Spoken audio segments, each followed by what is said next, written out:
کہ نبی کریم صلی اللہ تعالی علیہ وسلم گھر میں آئے نا، اور اگر حضور غم امت میں پریشان نہ ہوں، طبیعت کو حشاش بشاش دیکھو، تو ذرا پوچھنا تو صحیح حضور کا میرے بارے میں کیا خیال ہے، پوچھنا تو صحیح کہ کریم کی بارگاہ میں میرا کیا مقام ہے، میرے بارے میں حضور کیا فرماتے ہیں۔ اب بہن کو کام بتائے اور بتائے بھی بھائی، اور پھر بہن وہ کام نہ کرے، یہ تاریخ میں ہوتا نہیں۔ حضرت عمر فاروق رضی اللہ تعالیٰ عنہ کی صاحبزادی ام المومنین رضی اللہ تعالیٰ عنہ فرماتی ہیں کہ میں تو بس منتظر تھی، انہوں نے تو کہا تھا نا کہ اگر تم حشاش بشاش دیکھو تو بات کرنا، لیکن حضور تشریف لائے، میری باری تھی، میرے گھر تشریف لائے، کھانا پیش کیا تو فوراً میں نے عرض کی حضور ایک بات پوچھنی تھی، تو حضور نے فرمایا پوچھئے۔ میں نے عرض کی حضور میرے بھائی عبداللہ ابن عمر کے بارے میں آپ کا کیا خیال ہے؟ نوجوانوں میری بات پہ غور کرنا، میرے بھائی کے بارے میں آپ کا کیا خیال ہے؟ تو نبی کریم صلی اللہ تعالی علیہ وآلہ وسلم نے میری طرف دیکھا اور پھر حضور زیر لب تھوڑا مسکرائے، اور بریلی کے امام کہتے ہیں کہ حضور مسکرا دیتے تھے نا تو جو بڑا دکھی ہوتا تھا وہ بھی ہنس پڑتا تھا۔ اب سوال پیدا ہوتا تھا کہ پھر تو اس مسکراہٹ کے لیے انتظار کرنا پڑتا ہوگا کئی مہینے کہ حضور مسکرائیں تو رونے والے ہنسیں، تو اعلیٰ حضرت فرماتے نہیں، انتظار نہیں کرنا پڑتا، یہ مسکراتے رہنا تو حضور کی عادت ہے۔ جس کی تسکین سے روتے ہوئے ہنس پڑے اس تبسم کی عادت پہ لاکھوں سلام، یعنی یہ تو عادت ہے حضور کی مسکراتے رہنا، اس کے لیے انتظار نہیں کرنا پڑتا۔ بھائیو آپ خیال رکھیں گے، غور کریں گے، حضرت عبداللہ ابن عمر رضی اللہ تعالیٰ عنہ کے بارے میں پوچھا تو سیدہ فرماتی ہیں کہ نبی کریم صلی اللہ تعالی علیہ وسلم نہ زیر لب مسکرائے اور فرمائے حفصہ تیرا بھائی ہے تو اچھا، لیکن میں نے سنا ہے کہ عشاء کی نماز پڑھتا ہے تو فجر تک سویا ہی رہتا ہے۔ او نوجوانوں، 10 بجے تک سونے کی بات نہیں ہوئی، 9 بجے تک سونے کی بات نہیں ہوئی، 11 بجے اٹھنے کی بات نہیں۔ حضور فرمانے لگے میں نے سنا ہے کہ عشاء کی نماز پڑھ کے سو جاتا ہے اور فجر تک سویا ہی رہتا ہے، اسے چاہیے کہ تہجد کے وقت اٹھا کرے، اللہ کی بارگاہ میں حاضر ہوا کرے، آہوزاری کرے، سجدے کرے، عبادت کرے، اٹھتا ہے اور فجر میں جا کے اٹھتا ہے۔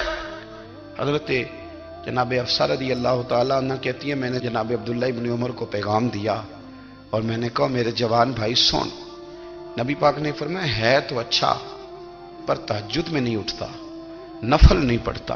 او میری ملت کے جوانوں، مزہ نہیں آ جاتا جب ساری دنیا سوئی ہو، ساری دنیا، اور بستر بھی گرم ہو اور نیند بھی پورا غلبہ کر رہی ہو، اور اچانک گھنٹی بجے دماغ میں، آنکھ کھلے، گھڑی پہ نظر پڑے، 3:30 4 بجے کا پیغام گھڑی بتائے، اور کوئی چڑھتی جوانی والا اٹھ کے وضو کرے، اور جب وہ مصلی کھول کے بچھائے تو مدینے والے محبوب کہتے ہیں کہ ہر نماز پہ رب ثواب دیتا ہے، اور جو اٹھ کے تہجد کی نماز پڑھے اسے دیکھ کے تو رب مسکراتا ہے، جو اس کی شان کے لائق ہے، جو اس کی شان کے لائق، وہ مسکراتا ہے، خوش ہوتا ہے کہ میرا بندہ تہجد میں اٹھ گیا، وہ مسکراتا ہے۔ کاش ہماری صبحیں کبھی اپنے مالک کے نام ہو جائیں، کاش کے صبح۔ حضرت ابو الحسن رحمت اللہ تعالی علیہ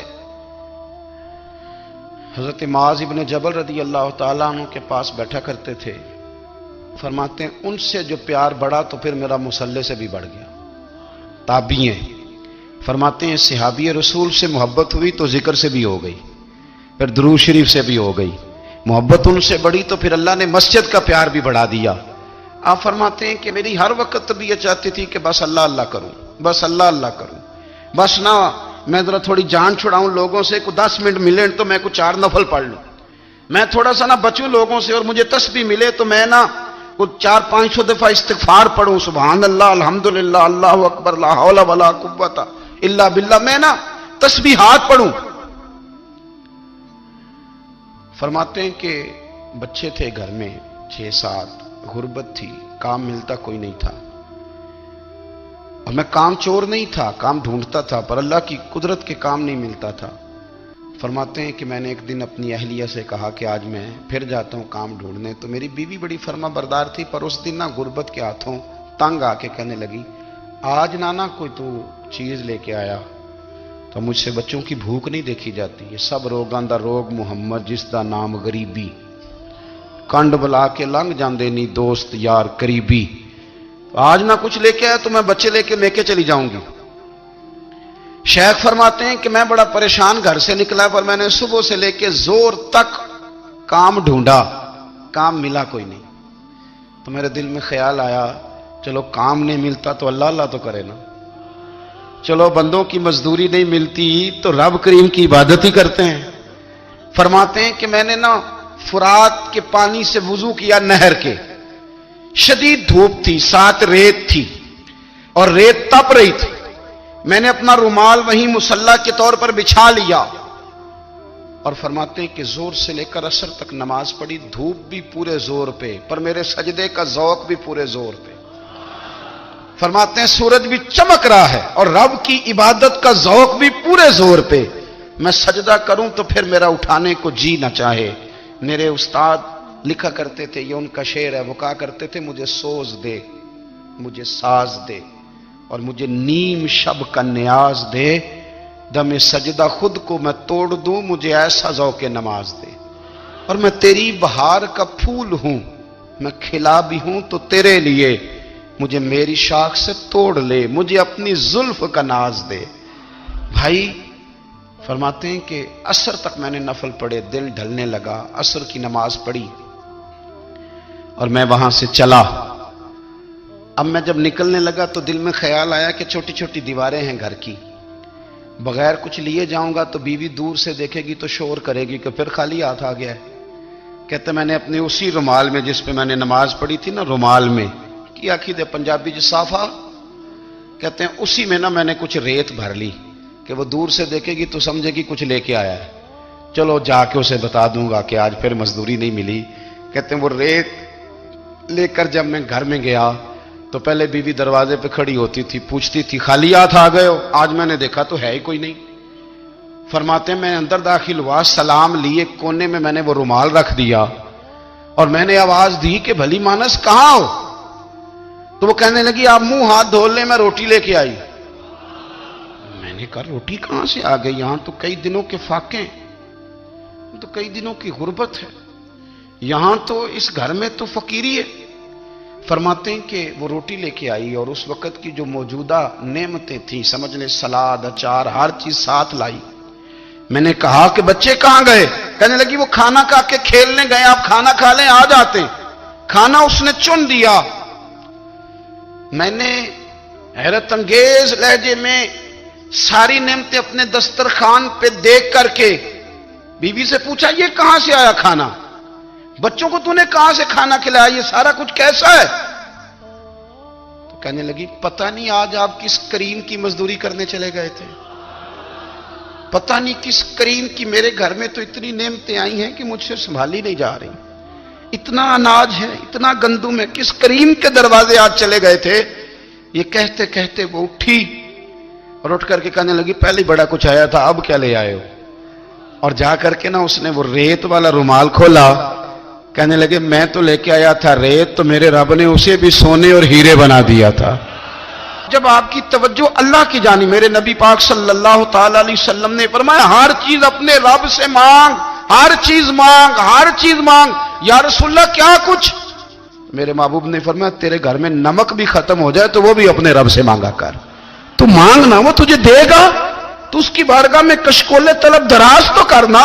اور ترمذی شریف میں عجیب لفظ ہیں, رسول کائنات نے فرمایا, رب کریم فرماتے جب میرا بندہ ہاتھ اٹھاتا ہے نا تو مجھے حیا آتی ہے کہ میں خالی کیسے لوٹا دوں اس کے.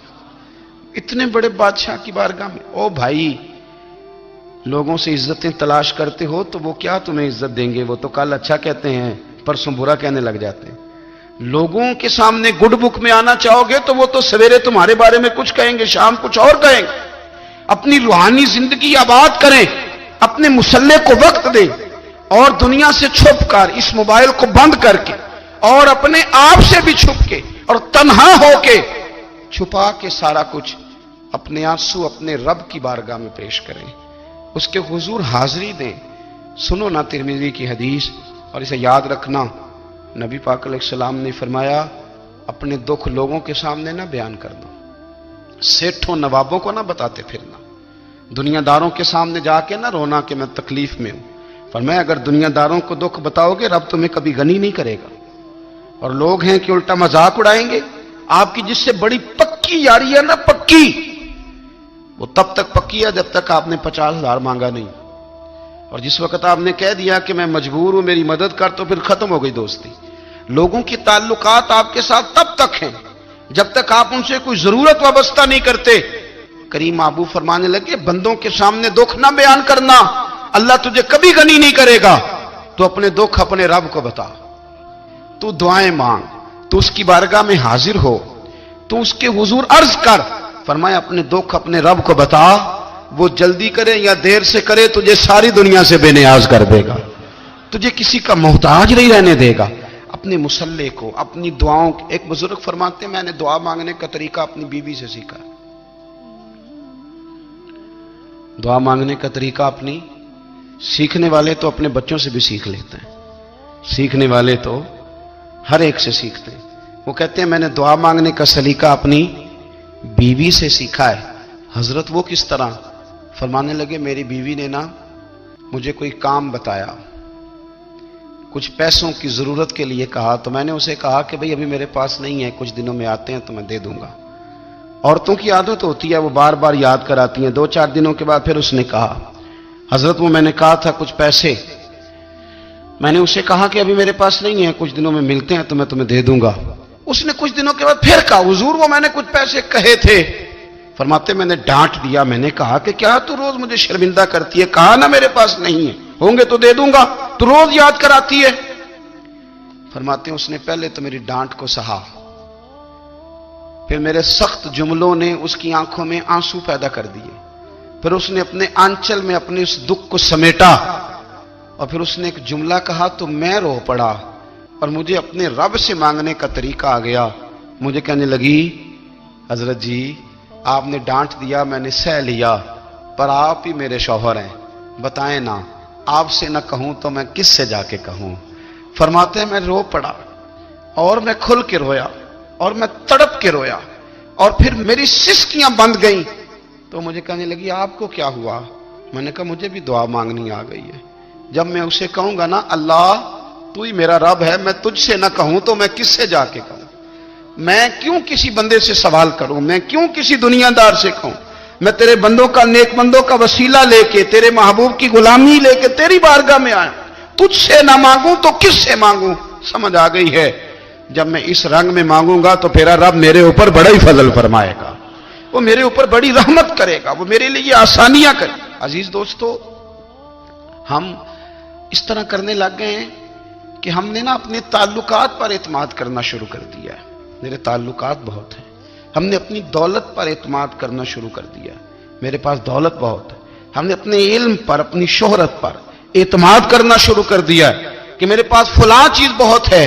یاد رکھنا جب بے نیاز اپنی صفت بے نیازی دکھاتا ہے تو بڑی بڑی دولتوں والے مجبور نظر آتے ہیں۔ بھائیو جب انسان کا رشتہ اپنے مالک کے ساتھ ہوتا ہے پھر تو غم بھی کچھ نہیں کہتے، پریشانیاں بھی کچھ نہیں کہتی، پھر تو زندگی صبر والی، پھر تو زندگی توکل والی، پھر تو زندگی بھروسے والی، پھر انسان اپنے آپ کو رسوا نہیں کرتا، دنیا داروں سے امیدیں اس کی ختم ہو جاتی، امیدیں اللہ رسول سے لگا لیتا ہے، مضبوط ہو جاتا ہے، مضبوط، طاقتور ہو جاتا ہے، خوددار ہو جاتا ہے، باوقار باعزت ہو جاتا ہے۔ حضرت بہلول دانا رحمت اللہ علیہ بیٹھے تھے تو ہارون رشید حج کر کے آ رہا تھا، تو رستے میں حضرت شیخ سے ملاقات ہو گئی تو السلام علیکم کے بعد کہنے لگا حضور کوئی حکم ہو تو بتائیے گا۔ تو حضرت بہلول دانا فرمانے لگے تیرا رب کون ہے؟ اس نے کہا اللہ۔ تو فرمایا میرا کون ہے؟ کہا اللہ۔ فرمانے لگے تو بڑا ہی بیوقوف ہے، کیا تو یہ سمجھتا ہے کہ رب ہارون رشید کو تو دے گا اور بہلول دانا کو بھول جائے گا؟